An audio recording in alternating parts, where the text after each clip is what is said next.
Gab Jams. That's Tabitha. This is organic free range human thoughts. I keep forgetting the organic bit. I'm not. Just chock full of microplastics. If you want my rewards from Dutch Brothers, you're welcome to. Tabitha's talking about sad things again. Uh, let's figure out why. So the first I heard about this is actually from a meme. And then I realized it's an actual thing. And it was like when you spent all night applying for jobs and now you have an interview at 9 a.m. to be a priest.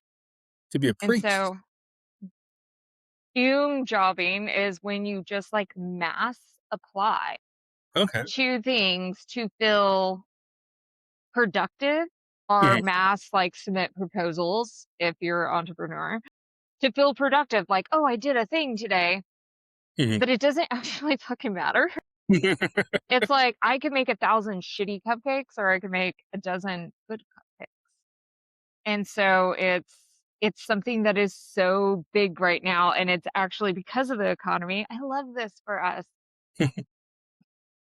Because of the economy, instead of just now people, doom scrolling on TikTok and Instagram and everything, you can now doom scroll on LinkedIn and Indeed. You're welcome. No, man, have been definitely guilty of the I'm just going to apply for all these jobs. And the great part about LinkedIn and Indeed and all of them is that nobody's ever going to read my application. And so I don't have to feel bad about it. Right. I don't know that they work at all anymore. We bitch about HRIS stuff all the time, but professional Facebook is awful. Whenever I worked in financial publishing, I was like, I fucking hate my job. I actually applied. Gosh, it's so embarrassing. This is like the first time I ever talked about this. Mm-hmm. I applied to a literal 500 jobs. Mm-hmm. Like the Doom jobbing was so strong. And that was during, whenever I talk about crying during an interview, Yeah. that was one of the jobs that actually reached out to me and I like full on snotted Yeah. myself. I didn't get the job, surprise. You have to be mentally healthy enough to also get a job. But I remember like tallying off because I would keep track on like this Mm-hmm. sheet. So I would feel productive because diagnosed OCD in the room. But I think it was 257 rejections before I was like, Mm-hmm. I need to stop counting because this is bad. And some of them were, and this is when you get into like the HR I was going to say IA systems Mm-hmm. where you would literally send it and it would reject it immediately. And you would get like, not even like your name correctly. It was during the time once had someone like send me, would you like to have an interview? And then they're like, oh, we sent this to the wrong person. And I was like, it is the worst thing you could do because why I was like, I did things. I also had the knowledge that Yeah. It's just nothing good, talking to bots. Yeah. yeah, would come of it. Like, I feel awful for anybody who is trying to find a job. Um, because between jobs not being real, which is definitely a thing, there have been a couple that have popped up that I was like, that would be interesting. And then 3 minutes later, it's closed, but it had 1,000 applications. And it's like, how did that work? And then, nobody has any wages aren't going up. So everything's kind of stagnant there. And remote jobs are starting to go away because they don't trust us. And I don't know how anybody's making it through at all. And I assume that people are, right? But I can't trust any of the federal data about jobs or anything like that anymore. So good luck, kids. when I graduated with my master's, they actually give us like part of the program is you always have career counseling support. And the first thing they tell you whenever you get on the call is like, it takes at least 6 months to find a job now. And you're just like, so all that time in school for millennials where they're like, you're going to get this piece of paper and it's magic. It's the golden ticket to the factory. As a lie. They Yeah, were lied to. Now you just have a cold piece of paper. some of us. Yeah. I don't even know where mine are right now. Like, genuinely, I might be degreeless at this point, and there is multiple rolling around this home. You just gotta trust me. You just gotta trust me. I swear I have faith. I'm also a, what was it, a veneer technician. No. but took a 20-minute class. Yeah.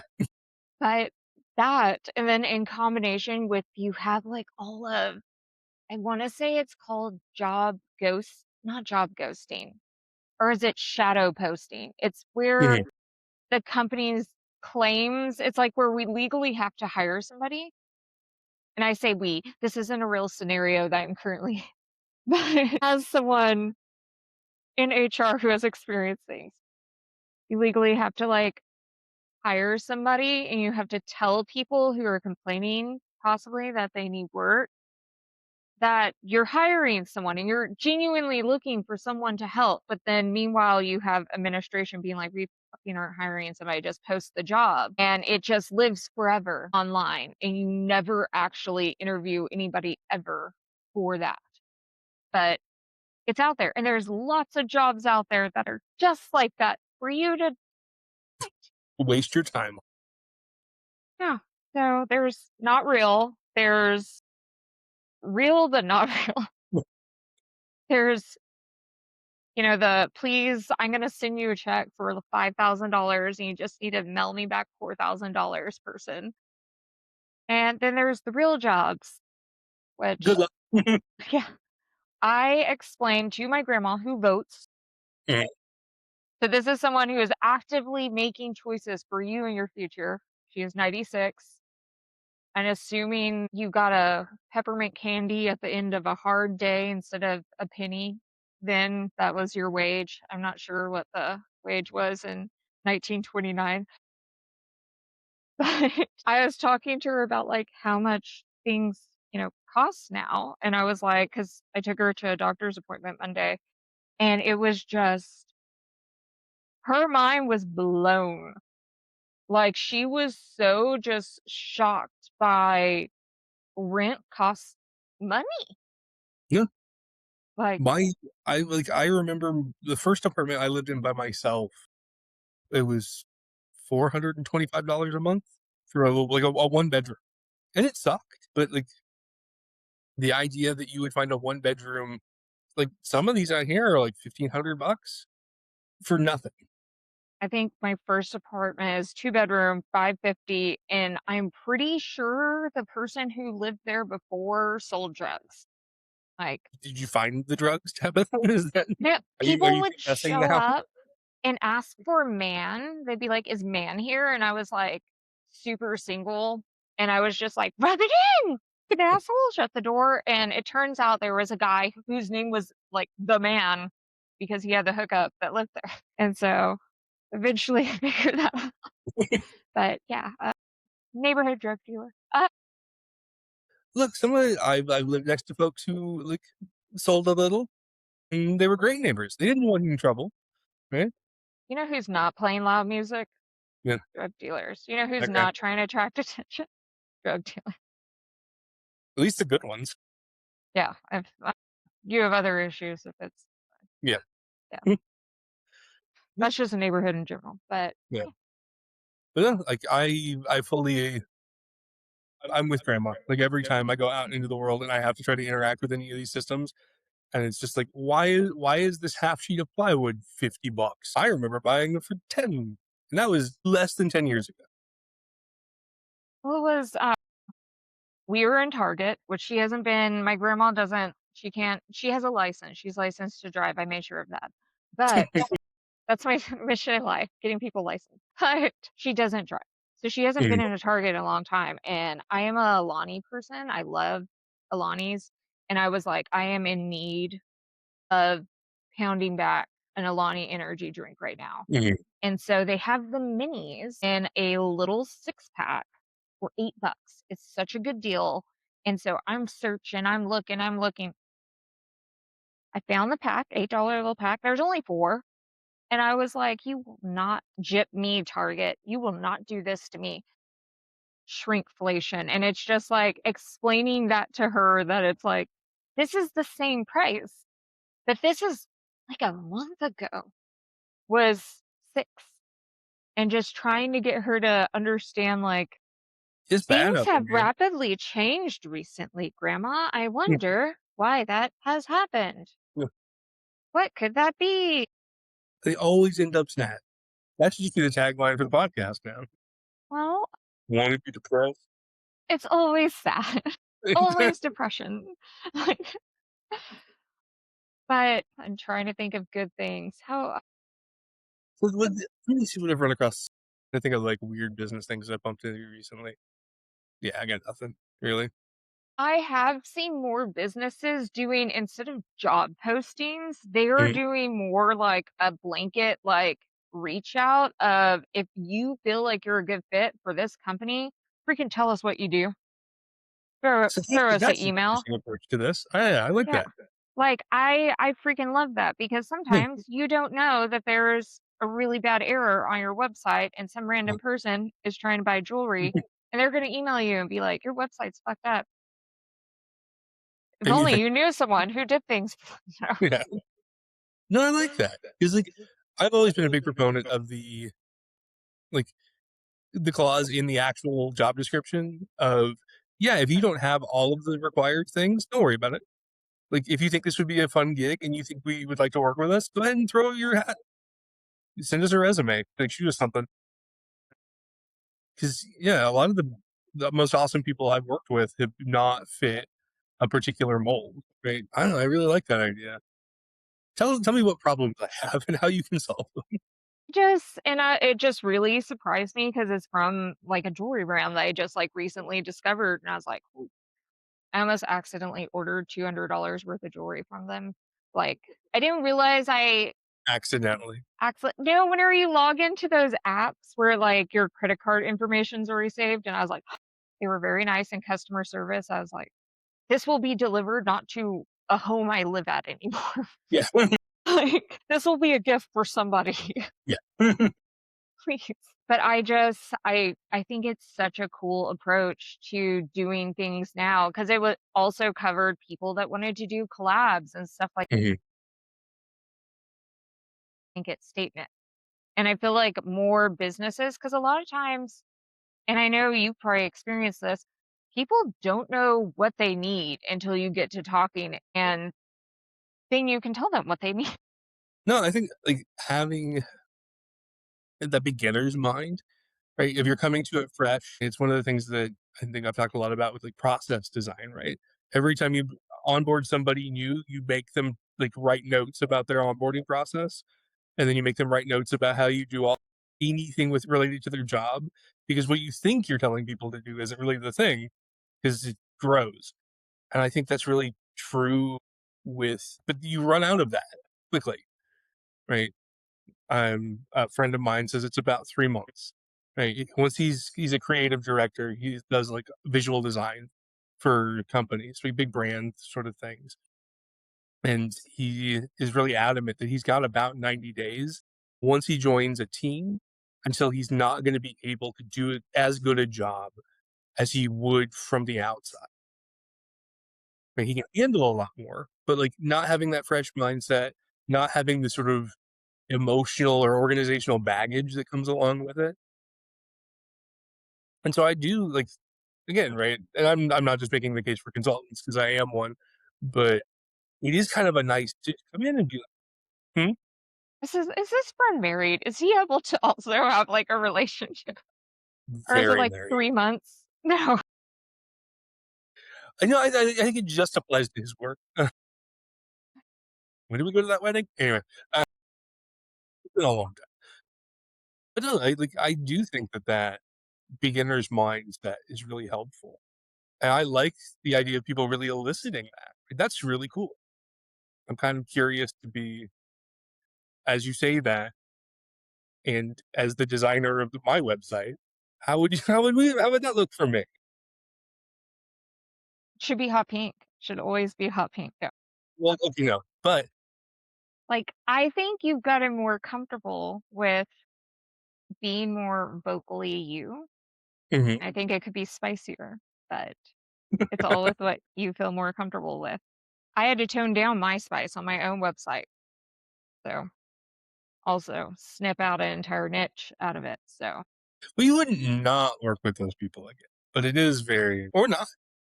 very, I did have a call with someone that I really enjoyed. However, I guess there's a difference between being, like, waterboarded and immersed. Like, Yes, they are very different yeah. things. So it's just like we talked about it, and she very much like we're very much on the same level in our tippy toes in the water Mhm. and not like a please help me, I'm drowning experience. And so I was like, I could do that. However, that was just her belief system. She has a boring business, which I'm like, yeah, let's do things with your boring business. Yeah. I want to play with it. Let's do stuff. But yeah, I love a good boring business. I can make your business so boring. I'm announcing it now. This is the we're now the boring podcast. No, like, I don't know. I've because of all of the venture work that I've been doing, and I've probably read 500 pitch decks this year, at least. The boring ones are the ones that are actually making money. Like, they are consistently out there just slugging it away. Right? It's not crazy business models. It's not people who are trying to have a like it's their unicorn moment. It's we need to raise money because we need to buy a big piece of equipment to do the next thing. And I really, I genuinely love those people because they're just like, we do a really cool thing. And, or we don't, it's not a cool thing, but it's a necessary thing, right? There was one 6 months ago, maybe, I don't know, a septic company, and they wanted to start taking over small sanitary sewer systems because there are still a few private ones. To take a step back, everybody's city generally will treat sanitary sewer waste, right? Poop goes away, goes to a big plant, city takes care of it. Keen. There are very small systems or smaller towns that it's a huge proportion of their budget to maintain these like large facilities. And so one of the things this company was starting to look at was doing that as a service. So it sort of offloads some of the burden from the overhead burden of employees from these tiny towns because you have to have somebody there 24/7. You have to have all of this extra stuff. And these are people who are really good at this, right? And are willing to invest a lot in technology so that they, you know, don't necessarily have to have somebody there 24/7. They've got a really cool business model about it. But again, it is a necessary thing. And it's something that if you look at the potable water side, people have been doing for the last 10 years, right? There are not like other companies who are just buying like the water systems at campgrounds because you have to treat those. Well, now you can have somebody as a service come in and do that. But your trailer park is supposed to do that. There's a company in North Carolina called Aqua that's making a killing just going out and working with these small water systems. And so super like not sexy, but very necessary. And they're breaking it in. Well, it's like what is it? Mortuaries. People have to die. Everyone dies. And for everybody, anybody who might be listening to this, all six of you, I think it is probably the best place if you want to sink a ton of like private equity money into something. There are two major players. It's SCI and something else. I don't remember. And then everybody else is like a little mom and pop shop.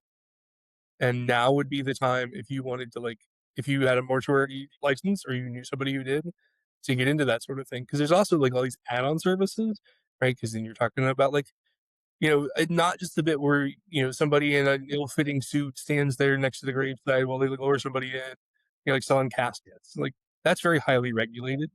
But there's a lot of like business to business opportunity there of providing cremation services, providing composting services, providing like even just transport is a whole industry. Well, they have the gosh, we were shopping for a funeral home and I met someone like I was like, I don't know who like what this guy was in his past life, but this is like his highest self. But Mhm. he was the funnest funeral director I've ever met. Sure. Like, it was genuinely taking someone who is dying, and we had a great time, but it was, like, Mhm. all the things that you can make out of your ashes and, like, the fun things, like, for the person who's never on time. I can't believe this. Never on time, you can make a clock out of you and give it to them. And it was, like, the pendants, you can Mhm. like, shot glasses, like all of these things, and those are all, B2B collabs, and so it's just like it's so much more than the guy in the suit, like, Yeah, in the being creepy weird. basement. Yeah, Yeah. like, it's just when are you gonna get me a tour of the composting people? We'll have to work on that because that has gone decidedly sideways. I'll just pretend to be a customer then. I have someone that's dying. Yeah. I mean, dead. They'll be dead by the time you get there. It'll be okay. Just Yeah. arranging things just in case. But I Cool. just boring businesses. Like, I feel like so many people are trying to be super innovative with, like, not everything needs to be innovative. However, it still needs to be you or what makes things special. If you suck, your business. Well, definitely true. But I think it's also a matter of where do you want to go? What does like unless you can define success, right? Because I work with a lot of companies who are on the series train, right? Like they want to raise money so that they can grow real big real fast. But you don't have to do it that way, right? You can even look at like really large companies like In and Out, right? The restaurant chain. They just grew really slowly and they have an incredible following, huge brand recognition, and they just don't have to take on giant investors because they're just going to pace it out with organic growth. There's nothing wrong with that. But I think it's very much to your point, they don't suck. And they're providing a product that people really like. And they're just being chill about it. So you can take the artificial like injection of capital so that you can run real fast. Or you can go other ways. And it just depends on what you want as a business owner. I think there's still the hurdle that you have to get over, like being able to pay your bills, and that's where That's always everybody, nice. yeah. Well, and that's the tough bit, right? You got to get from 0 to 1, and then after 1, everything else becomes a matter of okay, this is a business problem now, and not I need to be able to afford health insurance. I need to afford life right now. No, just honestly. Ugh. Yeah. Speaking of which, James has a really great blog he wrote about how hypergrowth fucking sucks. I'm gonna link it down below. But just saying, growing real big and real fast can be the worst thing that ever happens to you. It ends up with your investors owning all your shit. Do be like that.